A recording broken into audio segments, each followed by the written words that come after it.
Hello and welcome back to another League of Legends video. In this video I'm going to be going over the different types of vision you have access to, how to remove that sort of vision, and the importance of vision as how it gives you information across the map.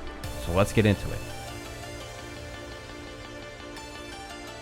Back in the day I made another sort of vision oriented video which just goes over wards, where to place those wards, the different types of wards you have available to you, and for the most part, things are relatively the same, but the major change from Season 3 to Season 6 is how the vision system works cohesively.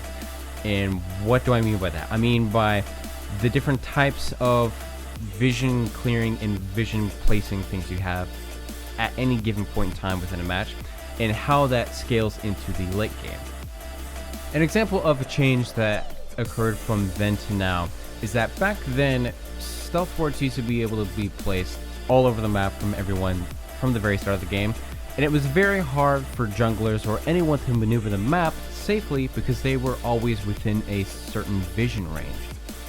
To make matters worse, trying to clear that vision early on in the game was pretty tough because most people didn't have access to the tools necessary to clear that vision. So what Riot did from then to now is made it so both teams have a lot less vision they are able to output onto the map in the early stages of the game, effectively making the minimap darker, which is a good thing. Because now you have more access to maneuver the map mostly in the early game, as most pathways are not warded up until the enemy team can actually place that vision down later, which is a huge deal for jungle pathing when it comes to ganking the lane or trying to invade the enemy jungle. But enough with the past, let's move on to actual Season 6 vision mechanics. With all the different types of vision in this game, the most prominent form of vision and the most consistent form of vision is through a vision ward, or known as a pink ward. The pink ward lasts forever or until you auto attack it, depending on how many bars of health it has.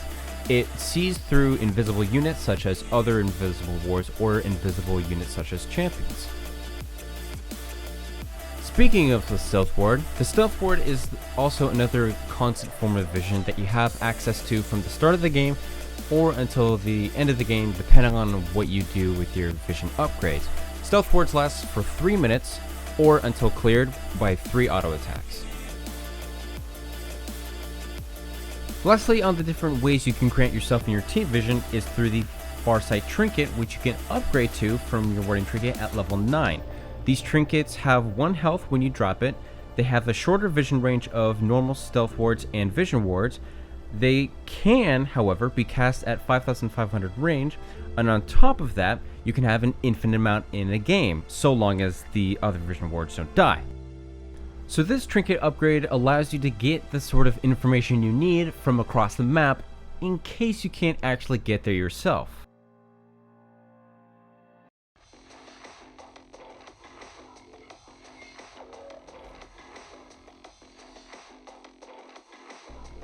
Most people who aren't used to using vision to their fullest extent really don't know when to place wards at opportune moments or when to get the best vision for your buck sort of thing. And in most cases, if you're in the early game and you want to secure vision for your lane, one thing you can do is on your first back you can buy a vision ward. Now you can get this ward as more of a defensive or offensive depending on if you're a support lane or if you're a solo laner. And what this ward allows you to do is it gives you guaranteed vision for at least 5 autos. Now 5 autos takes roughly around 3 seconds to clear, so that gives you 3 seconds of vision that you wouldn't normally have otherwise because they can just run past it. On top of that, it also draws aggro away from you towards the ward, which allows you to lane properly, get the CS, and push to the enemy tower. If you are able to get one of these vision wards and place it in an advantageous position, it can allow you to go aggressively into the enemy jungle and clear out their wards or place aggressive wards. That way you can get information faster and react proactively whether or not mid is roaming down to a lane or top, or if the jungler is coming to gank or get an objective. While on the topic of sweepers, as you're going to clear wards, one thing that the sweeper trinket allows you to do is to sweep an area which you don't have vision of, and it can allow you to see enemy champions or wards within bushes. So this can be helpful in the early game before you upgrade your sweeping trinket, as that way the sweeper isn't locked onto you. You can place it within a certain radius around you. It allows you to scan the bush or an area for vision wards, a champion, or invisible champions if you have an Evelyn in the game. There's a lot of information that you slowly learn over time when you go to get rid of wards, as you know where people typically place wards in bushes and such, but let's bounce back over to actual wards which grant you vision. While within the laning phase of any match, it's okay to place wards within bushes that are within your lane, as it can give you the vision if the enemy is trying to make aggressive plays, so you can react proactively. Once you slowly transition from laning phase to the mid game, it's always a good idea to try to place aggressive wards when you can, as it gives you the information long before the enemy can realize that they've been spotted by your wards. It's also not a bad idea to try to place really awkward wards where you typically wouldn't think people would place the wards. So in spots that are not actual bushes but avenues towards lane or going from the enemy base towards the jungle, as it allows the wards to stay up longer than they technically should, or rather should, because they're in an awkward place.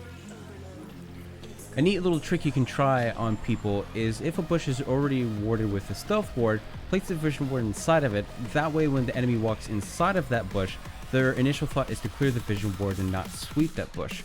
That way it leaves any wards that are pre-existing in there to stay up for their full duration. If you happen to upgrade your warding trinket into the Farsight trinket, in addition to placing those Farsight wards into bushes, is you can place them in avenues where the enemy team will likely walk down to grant you on-demand vision before looking to make a play with your team. Also, within these circumstances, if the enemy team is really looking to duel your team, they'll most likely forget about that ward and walk right past it, as they're more focused on you rather than clearing your ward, as trying to kill you would be more advantageous. The vision game within League of Legends and every match you will ever play is one that's very complex at the very core of it, but seems simple at the very front. Because while you're playing the game and you're learning for the first time, wards and vision don't really come to your head, as you're mostly going to the lane and trying to get a kill on the enemy laner. So as you slowly play the game, try to look for these ways to increase your ward coverage, because they will definitely give you more information than you typically would in any match. And with that information, it allows you to make aggressive plays, defensive plays, and knowing when your enemy is going to be on the move.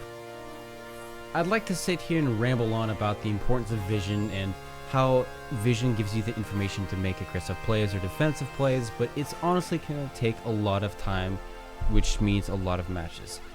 Hopefully this video gives you the initial steps to increase your vision game and to help you and your team give you the information before your enemy notices. If this video was helpful at all, or if there's anything I can do to improve, leave a comment down below, and thanks for watching.